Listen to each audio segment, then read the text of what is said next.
Hey everybody, Martin here with Tree of Light Health. I hope you guys are having a great summer. I just thought I'd pass along to you guys the latest and greatest on light, circadian rhythms, and quantum biology, and all that great stuff that you might have heard me talk about.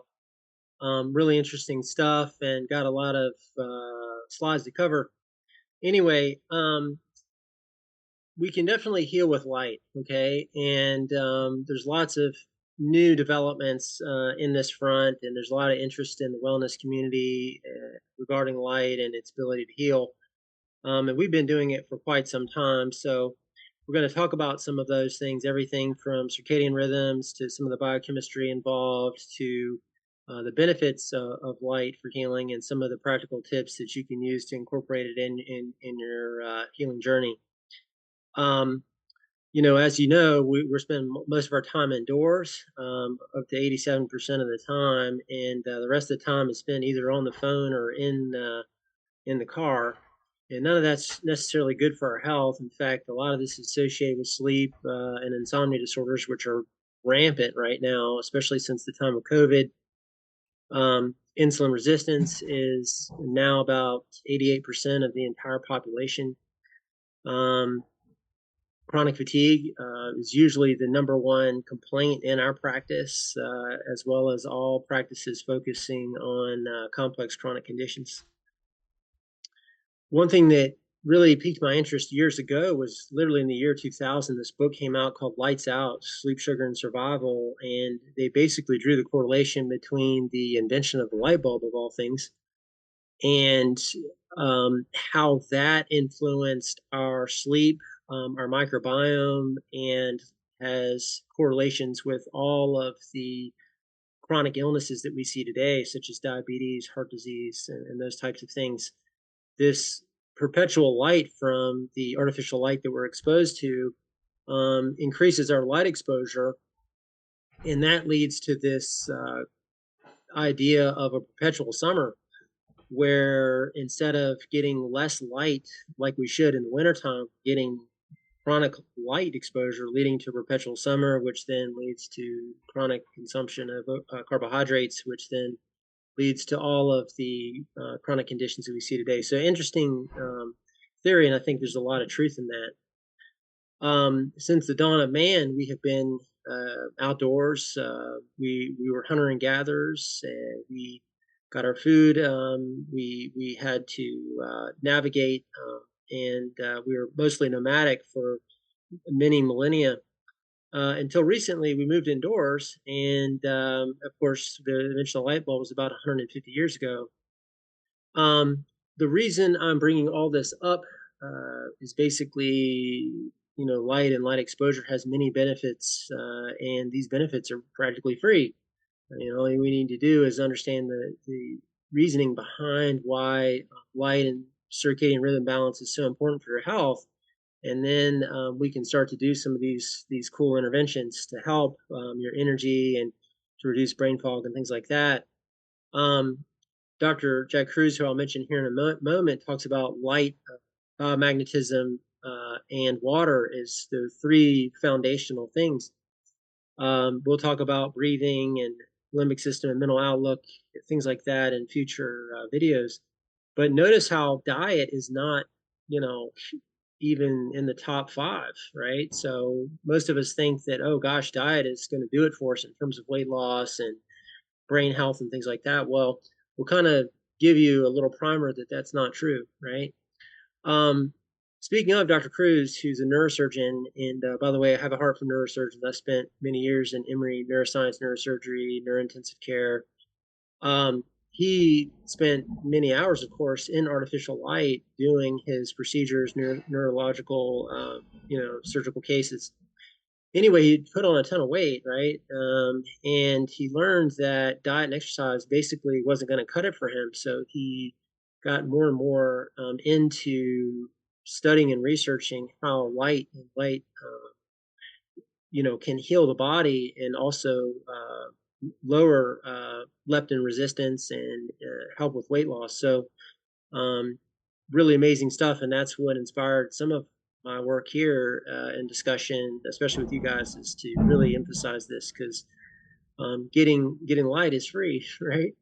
Um, Before we get into all that discussion, I would like to just go through, why we have a heart for light. Essentially, we named the company Tree of Light Health because we realize that we are all beings of light, and it's not our idea. This is coming from one of the top leading researchers in this field, Dr. Alfred Pop, Fritz Pop, recently passed away, no longer with us, but passed along this idea that we release biophotonic energy.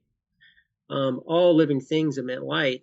This is through Achillean photography imagery showing literally the biofield, which is the field of light energy.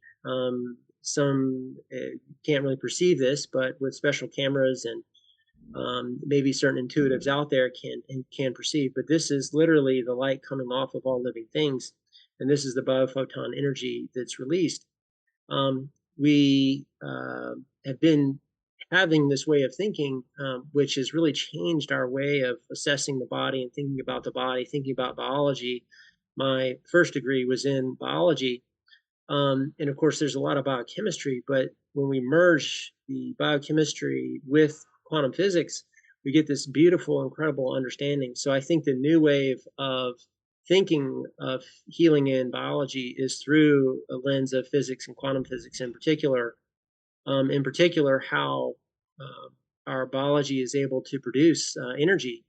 And that gets into, of course, mitochondria and many other things that we'll discuss here today. Nikola Tesla, of course, if we want to know the secrets of the universe, we think in terms of energy, frequency, and vibration.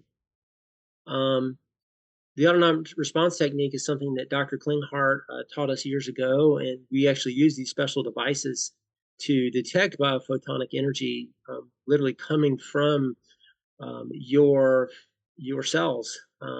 And while that sounds pretty far out there, we do it every day, and it's very effective in helping us to understand what's called the 7 factors, or the things that can throw off our biology. So using a quantum-based system such as autonomic response technique, we can detect things like food intolerances, EMF, geopathic stress, structural stressors, toxins and pathogens, emotional traumas, and so on and so forth, very cheaply and very effectively, without spending a ton of money on, for example, functional medicine testing. Not that that is not needed or necessary, but we want to know very quickly some of the complexities of the body, and unfortunately, things are becoming more and more complex these days. So ART really helps us to navigate the complex chronic patient. Really, what we're trying to do is discover the existence of coherent versus incoherent light. This incoherent light, as you can see here on the left, is kind of this scattered, disorganized light, whereas on the right, there's more of a patterned light. And what we want as we work with a patient and a person who's seeking healing in the clinic is to bring them into more of a coherent light emission. If cells, for example, are unhealthy or certain organs, they'll emit an incoherent light, and our job is to get it, more organized. And believe it or not, there's some really cool things we can do with ART and magnets and homeopathy and different scalar energy devices in the office, literally on the first visit to start creating more coherent light. But again, the reason I'm giving this presentation is because I want you to understand that we're not magic workers. we want you to be able to continue this light coherence in between office visits and beyond, such that you're able to heal yourself, and that's through getting light exposure and reducing non-native EMFs and artificial light. Anyway, here's kind of what the exam looks like. Patient lays on the table, and we use these light detecting devices. We can test supplements, we can test pathogens and different infections. This piece of equipment here is called a signal enhancer. It's able to enhance the signal of whatever is placed upon it. This is the pole filter. There's 100,000 lines that go up and down here, and that's what allows us to detect the coherent versus non-coherent light, and to the exact degree that the person is emitting it. So light is fast, chemistry is slow. I want to say that Dr. Klinghardt has said that a few times, so I'd like to credit him for saying that. But again, this is why we named the company Tree of Light Health, because we want to very quickly determine the pathology of a very complex situation.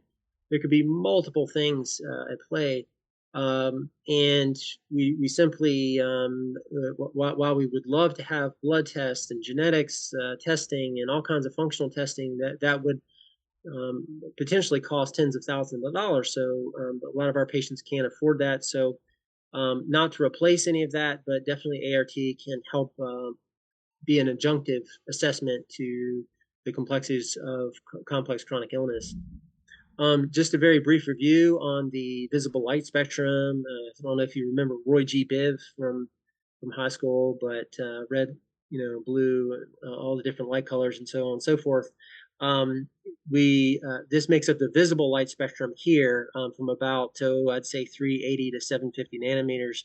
Beyond that, you can't really see it. That's the infrared spectrum, and that actually has a lot of healing properties. In our practice of doing light therapy, there's different frequencies that have different abilities to penetrate the skin and different organs. For example, one of the interest here in the past several years has been infrared light therapy, and that one starts, like I said, at about 650 nanometers, and that can penetrate very deeply into the body. It can heal the heart or affect the heart, brain, retina, so many things. Red and blue light, of course, are known to increase mood and have many therapeutic benefits. We'll talk a little bit more about that later. For many years, we've been using color therapy, believe it or not. This is a well-known practice in sort of like energy healing, but we can use different spectrums of light, different glasses that we can place on your eyes to then help your system remember the therapy that we're doing, and that will calm down the vagus system and bring healing into the system. So I guess what we're going to try to convince you today is to not be afraid of light. It has many beneficial, profound effects from mitochondrial health to energy to hormones and so on and so forth. You guys might have heard of circadian rhythms. These are the 24-hour cycles. Actually, our biology is set on a 25-hour time frame, so that from the get-go, we're a little bit out of sync. But anyway, there's certain things that happen throughout the day. For example, most of you know that there's a little bit of a dip in energy after lunch, I'd say between 2 and 3 p.m., and that's a natural reduction in cortisol. Of course, as the melatonin starts to be secreted by the pineal gland, say around 7, 8 o'clock, we start to feel sleepy. And this is the stages of night and day. All of this is generated by the master clock of the brain called the suprachiasmatic nucleus. A little bit technical here, sorry for the complex slide, but just know that within a millisecond of your eye or your retina detecting light, numerous biochemical changes happen in the body. By the way, a lot of this is driven by the hypothalamus, and we're not going to get too much into pineal gland and melatonin biology today, but our thinking now is that the pineal gland drives so much of our biology. So we'll maybe discuss that in future webinars. What are the benefits of syncing with light? Well, of course, mentioned to you earlier, weight loss, increased energy, improved sleep, enhanced hormone production, mental focus, and then, of course, the quantum biological effects of enhanced mitochondrial health. Weight loss could be one of the major benefits of sunlight exposure. As I mentioned to you, Dr. Cruz lost quite a bit of weight with combining sunlight and what we call cold plunging, which I'll show to you here in a little bit. There's actually quite a bit of evidence for this. In fact, this Journal of Clinical Endocrinology and Metabolism found that increased sunlight exposure can lead to significant weight loss. This study followed a group of overweight adults over the course of several months, monitoring their sunlight exposure. They discovered that those who spent just 20 to 30 minutes outdoors each day exposed to direct sunlight lost an average of 2 pounds or more per month compared to the control group. And that's corrected for activity and exercise and calorie intake and things like that. Anyway, so very interesting. We think that has to do with leptin and leptin resistance. So we'll just get into that here in a little bit. There's many wonderful neurotransmitters that sunlight is associated with. Of course, it boosts serotonin, which is our feel-good hormone, dopamine, which is associated with motivation and reward, as well as norepinephrine, associated with alertness and attention. So there's a reason why I feel good in the light. As we know, sunlight can very much produce elevations in serotonin. You know, do we have a deficiency in things like antidepressants, or do we have a deficiency in sunlight or light exposure? That's something to really think about. But anyway, sunlight triggers this conversion of tryptophan, which is a protein that we all get in our food, you know, like say from turkey and things like that, into serotonin, the feel-good neurotransmitter. Sunlight is very active on the anterior pituitary, which releases the adenocorticotropic hormone, or ACTH, which then acts on the adrenal glands to produce cortisol. So this is the benefits in terms of reducing fatigue. So it's very critical for cortisol regulation and improvements in fatigue. Sunlight really boosts the in production of norepinephrine. Not to get too bogged down in the biochemistry here, but know that that's been well studied. There's many other chemicals involved, and we'll kind of hone in on a few of these. Of course, you've heard about melatonin, but we'll talk a lot about melanin and POMC today, a little bit about vitamin D and alpha MSH. Just a little reminder about the power of sunlight to generate vitamin D.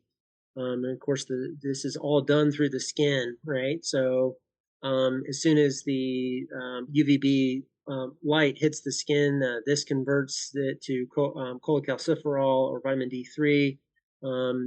This can go to the liver and be converted, and then there's a kidney conversion pathway to the storage form or 2,5 vitamin D, and then all of this creates the active form of vitamin D, 1,2,5 vitamin D, to maintain calcium and phosphate homeostasis. By the way, just a little sidebar here. When you get your vitamin D tested, ask for the 1,2,5 vitamin D, because the storage form, the 2,5-D, is practically meaningless. But there is sometimes problems with insurance coverage. So talk with us about that, okay? The another thing to consider here is also, we don't have too much time to get into this, is that you're best to get your vitamin D from sunlight, and that's been very well proven. There's a sulfated form of vitamin D that is water soluble, that's way safer and better and for the body than taking oral vitamin D. Again, sulfated vitamin D is wonderful, and as well as the sunlight creates a sulfated cholesterol, which has many anti-inflammatory effects. In fact, Dr. Stephanie Seneff with MIT really sends this point home with the sulfation aspects of cholesterol and vitamin D. So I don't think we'll get too much into the vitamin D debate here, but just know that there's quite a bit of debate whether or not you should supplement or not with vitamin D. So please talk to us more about that, okay? A little bit trouble advancing the slide here. So melanin. So what exactly is melanin?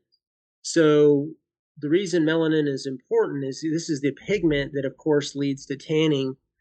Basically, when the sunlight, which is basically UVB, creates oxidative stress on the skin, and this results in the production of a skin pigment called melanin. Melanin is generally thought to create more of a darker skin, or basically a tan. But there's many benefits to melanin. One of the ideas that we want to get into is that melanin has been around for almost 160 million years. In fact, it's dark pigment. there was a KT event many millions of years ago, around 67 million years ago. And one way that we survived, or at least the mammals survived, we weren't around back then, is the melanin that led to a lot of antioxidant and beneficial effects moved inside the brain. And this is called neuromelanin. So there's different types of melanin. Anyway, the ink that is produced by the octopus here is melanin. Think anything darkly pigmented, right? In the brain, there's a thing called the substantia nigra, which is a very concentrated form of melanin. Melanin is mostly produced on the skin, and then inside the brain, inside the retina, inside the ear, anywhere that light touches it. But there's been melanin found in multiple sources in the body. Anyway, melanin's been around for a very long time. It's an ancient molecule, and because nature doesn't make mistakes, we know that, boy, it's pretty important. So when we look at the literature and we really think about what melanin does, it does quite remarkable things. First of all, again, when the sun hits the skin, it interacts with this protein called POMC, which we'll talk about here in a minute. That generates alpha MSH, which then creates this melanin produced from the melanocytes, which are the skin cells that produce melanin. But anyway, as the melanin increases, in other words, as you get a tan, okay, this creates a certain energy storage in the body, and this has been affiliated with stress reduction, lowering inflammation, lowering appetite. That's where we see the benefits in weight loss, and then improvements in immune modulation in the immune system, an improvement in hormones, and an improvement in heart and brain function. So very interesting stuff. POMC is this precursor polypeptide. It goes through this processing that creates many other beneficial hormones in the body. Here you can see the ACTH that's involved with the cortisol production. And then on down the line, melanocyte stimulating hormone, beta endorphin is also there. The MSH is really critical, and it's something that we measure with chronic inflammatory response syndrome. One thing that some of the theory now behind complex chronic illness is there's a disruption of the leptin melanocortin pathway. In fact, Dr. Ricky Shoemaker has been measuring this for many years in the SIRS pathway. And what he's noted is that there's a increase in leptin or leptin resistance, and a decrease in MSH. So we'll show you that again here in a sec. But again, just the very critical aspects of how sunlight impacts this very critical and ancient mechanism called the leptin melanocortin pathway. So melanin, you can think of it as almost your body's energy storage. Again, what is melanin? Well, it's what gives you a tan. So just think of those with tanned skin have ability, they're generally more healthy. They have ability to store energy within the cells. In fact, this whole idea about ATP and generating energy from the mitochondria is somewhat controversial and still needs more study.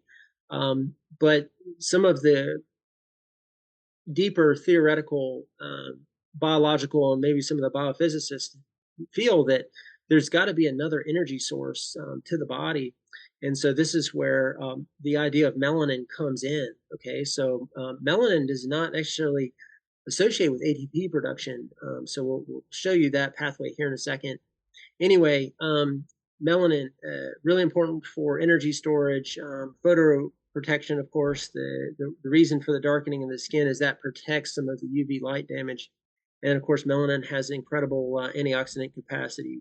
So it's a remarkable pigment that has many beneficial effects. Now, one of the primary researchers in the melanin research is Dr. Herrera. He's actually a neuro-ophthalmologist, and he wrote this book called The Human Photosynthesis. So I found it very fascinating. So it's an interesting read if you want to get more technical into it. But he basically, this is his overall premise, is that plants convert sun's energy using chlorophyll. So you can think of in our bodies, instead of chlorophyll, we have the mitochondria, right, to convert the energy. But his philosophy is that we convert sunlight into energy using melanin, and he goes through all the steps to do that. And he says we're powered by hydrogen. So if you look at these two water molecules coming in here, well, that's split into this two molecules of hydrogen, otherwise known as activated hydrogen, right? So plus oxygen, and then four electrons. So this is a major power generator in the body. You guys have heard me talk about activated hydrogen and the benefits of water. So I think within us, we are producing hydrogen to some degree. It's just that this process of hydrogen generation slows down, especially as we get older, over 40, over 50. And therefore, a lot of us are using things like activated hydrogen water and Brown's gas to improve our energy. And that's one reason why we're doing that. Okay. But anyway, very, very interesting philosophy from Dr. Herrera. And I think he's having more and more research out there regarding melanin. Anyway, give me more melanin. So again, protects from UV damage, helps with energy production and metabolism. We get it from the sun. There's no other source, right? You can't get melanin for artificial light. If you have a fair skin, Dr. Cruz would say that you're atrophied, in other words, shrunken. You need to build up your melanin in your skin, and of course that has to be done in a very careful process. So we'll kind of go over that here in a moment. But I wanted to give you guys just an understanding of the importance of melanin and some of the research behind it and why it's so crucial for our health. Okay. Again, back to the biotoxin pathway with Dr. Shoemaker. You guys may have heard me discuss this a little bit. Very sorry for this busy slide, but the thing I want you to focus in on here is this reduced MSH or melanocyte stimulating hormone. Biotoxins come from things like mold, actinomycetes, endotoxins. These are the toxins within a water damaged building, and those really affect the hypothalamus here. They create all this inflammation. In turn, the body responds by reducing melanocyte stimulating hormone. Well, guess what? That whole process of cleaning up this MSH, or at least improving MSH, can take quite a long time using binders, using various detox modalities. What if we could boost our MSH or melanocyte stimulating hormone with sunlight, right? So again, if you're suffering from biotoxin illness, just know that there's a very free and available therapy, basically getting more sunlight to help boost your MSH, right? And then in turn, this will improve your sleep. This will reduce your pain. You'll have less GI symptoms, less SIBO, things like that. You'll have improvements in energy. It's not perfect, especially if you are used to being inside, but most of our patients that come through with us with biotoxin illness tend to be afraid of the sun, or at least spend quite a bit of time indoors. And we have to do quite a bit of teaching to show them that, wait a minute, one of the things that got you here, got you susceptible to chronic inflammation, is lack of sunlight. Okay. Lots and lots of research on melanin. Again, not to beat a dead horse here, but in terms of other diseases, by the way, Parkinson's is the #1 growing neurological illness out there, and there's lots of different reasonings behind why that is. But the bottom line is that those who have Parkinson's and Alzheimer's and Lewy body dementia tend to have less melanin production. In other words, they have not had adequate sunlight exposure. This is a very deep paper. We're going to circle back on this at some point because this has to do with infectious disease and biofilms and stuff like this. So it's very, very interesting paper. One of the doctors that we are tracking here, and sorry we have dropped her name off of here, but anyway, she said that there's huge implications for insufficient stimulation of MSH, right? Remember that chart that we showed earlier with biotoxin illness? Including if you don't have enough MSH, right? Autoimmune disease, obesity, metabolic dysfunction, chronic inflammation, simply by virtue of optimizing your unadulterated UV light exposure. You're significantly stacking the cards in your favor when it comes to fat loss, metabolic health, optimization, reducing inflammation burden, and beyond. So in other words, if you just simply get sunlight, a decent amount of sunlight exposure to create enough melanin, then to create enough MSH to activate POMC in the skin, you're going to prevent many chronic conditions. Okay, and that's what we're trying to emphasize here today. One of the things that often comes up with sunlight and more sun exposure is the question about melanoma, and I certainly understand that. And I just wanted to show you guys that is somewhat controversial. It's not so set in stone. Now, I totally get it that yes, that if you get a burn and things like that, that's going to really increase your risk for melanoma. So by all means, we want to reduce that. But this is a very interesting study that brings into question this clear-cut correlation between sun exposure and melanoma. In this study, they looked at different patients with different skin types, and they found that surprisingly, the increase in the ultraviolet doses with lots of other things corrected did not correlate with increasing incidence of melanoma worldwide. In fact, those that had the least amount of UV light exposure tended to have more incidence of melanoma. There's a whole story here with vitamin D as well.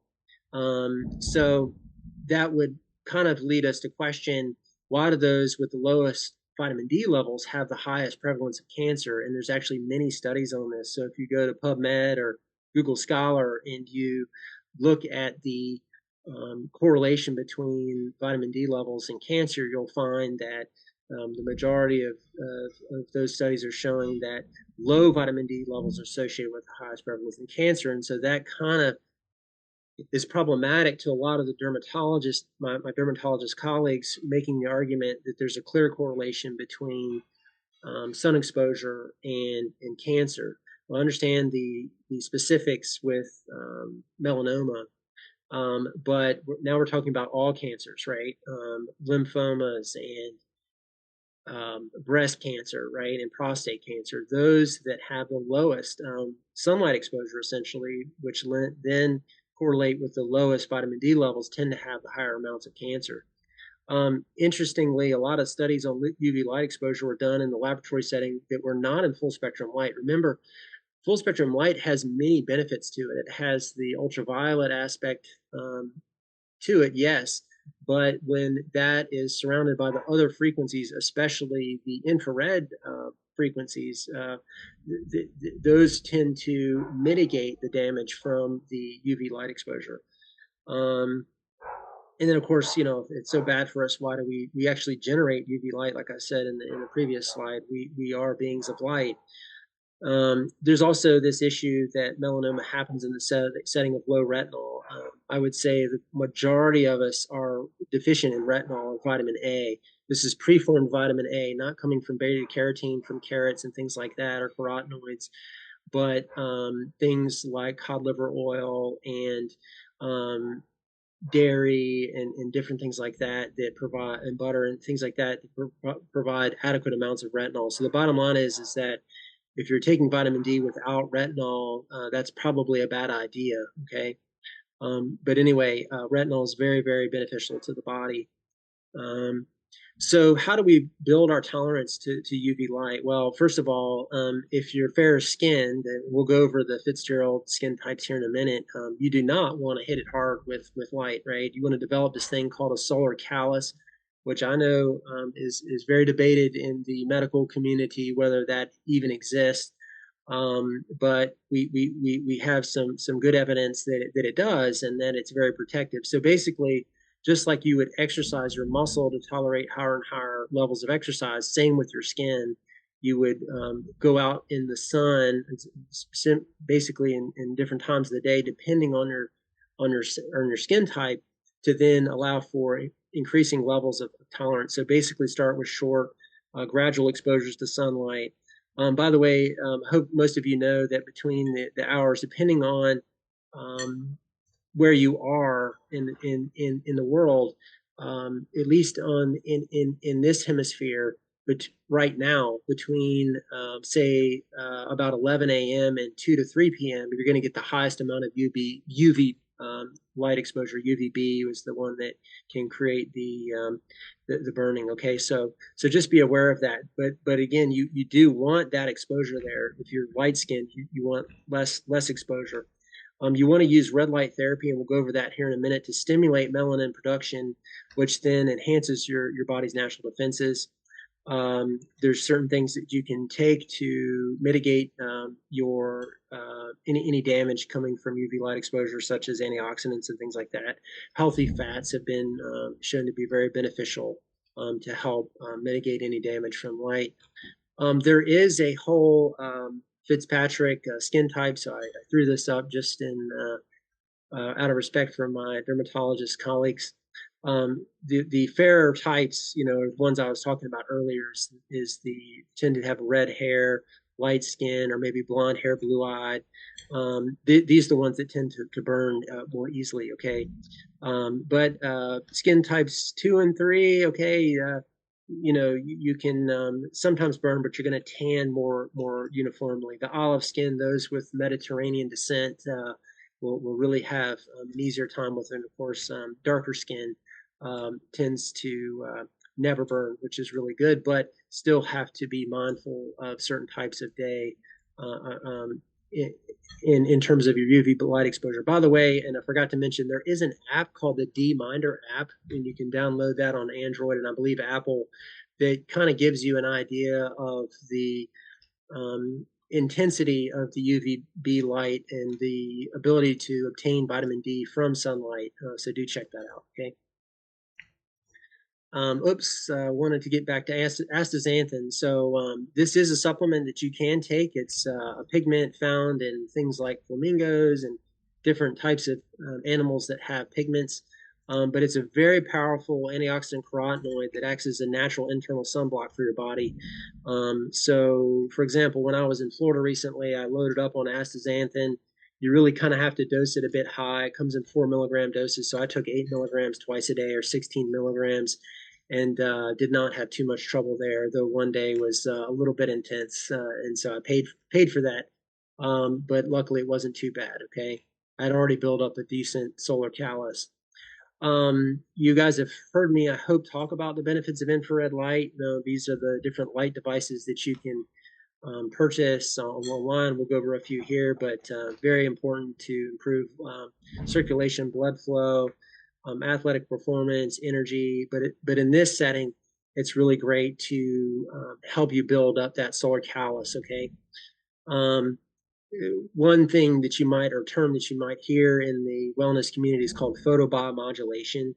All right. So this just kind of goes over when the difference between the sunrise and sunset, and what we want to do with getting red light. So basically, the red light's higher in the morning and the evening, and this can increase energy and reduce inflammation. That's really what we want, is better energy production. Whereas with artificial light, we're getting this big blue light exposure here in the morning, which isn't good. That means looking at your cell phone. That tells your brain, well, wait a minute, it's supposed to be midday when it's actually 6 or 7 in the morning. That's not good. And of course, at night, if you're looking at the phone, that's telling your brain that it is midday or noon, and that's why we think that there is quite a few sleep disorders.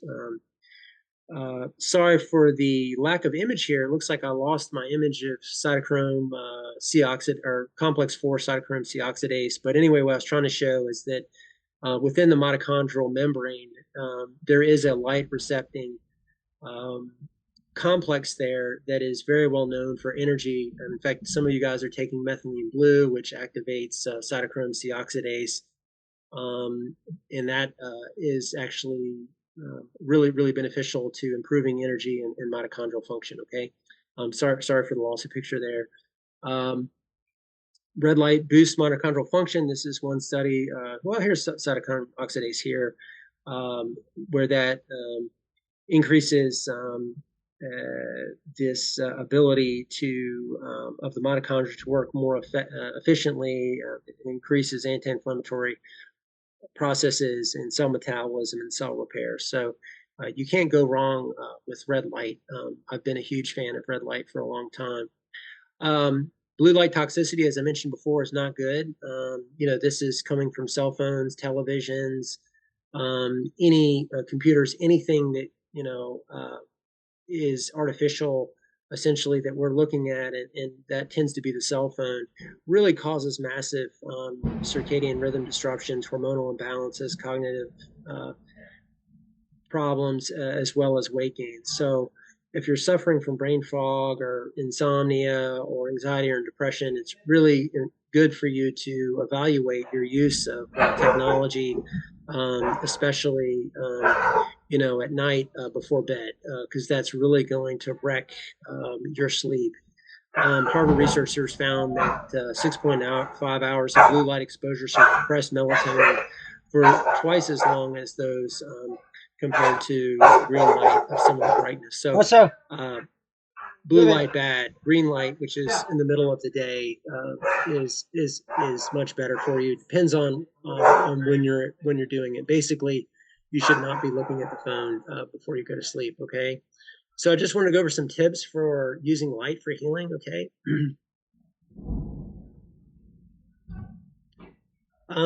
What we want to do, definitely, probably the most important thing that you should take away from today is getting morning sunlight. Okay.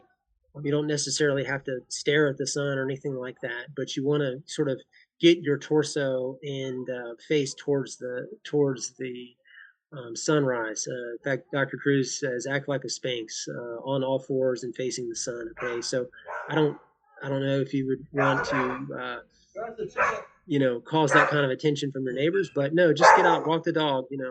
Get your skin in the light, right? And then do that for a good 30 minutes, and you'll find that you don't even need the coffee or anything like that. The natural light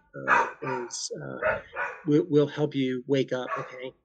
And then in the daytime, you want to try to get at least 30 minutes of direct sun exposure. But again, if you're one of those lighter type 1 or maybe type 2 Fitzgerald skin types, you have to be careful with that, right? And build up your solar palace. Then in evening, you want to try to get out in the sunset, right?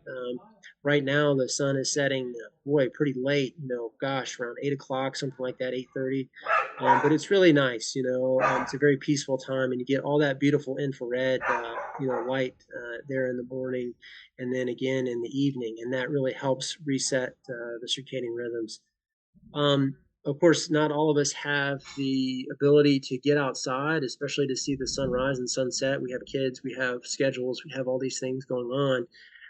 This device here, I've really liked, called the Flex Beam. Okay, so the reason I like it is because you don't have to be necessarily tethered to the wall. You can wear it around and do your tasks in the morning, drink your coffee, do your laundry. You don't have to. Whereas this device on Amazon, and these range anywhere from $80 to $160. Is a red light therapy device. Now, notice these are on the skin, which I prefer. All the good studies on infrared light have come from direct skin contact, whereas the light panels tend to be a bit more, way more costly for one, but then time consuming, number two, because you got to sit in front of the red light panel for a period of time, and a lot of us are too busy for that. Some of you may have heard of the Vi-Light device. This is an amazing device. This is a little nose clip, and there's little capillaries here in the nose. And if you put the Vi-Light there and put the infrared light on, that can really give your system a nice dose of red light, and then that in turn will wake up your brain and give you more energy and things like that, right? There is a headset device too. I didn't mention that. That one's quite expensive. If you're interested in that, that goes right to the brain. Okay. In the wintertime, not all of us can get out into the sunlight. Of course, it's cold and things like that. So we use the Spurdy vitamin D lamp. Be very careful with this thing. It's very powerful. Just a few minutes. I think it has a 5 minute timer here. It depends on how close you stand from it. But again, you want to be careful with this because this will burn you, even though it's not heating your skin up like the sun does. You can literally get burned the next day. So be careful with it. But very helpful device. I highly recommend it. It's much better to get your vitamin D from something like this than a pill. Okay.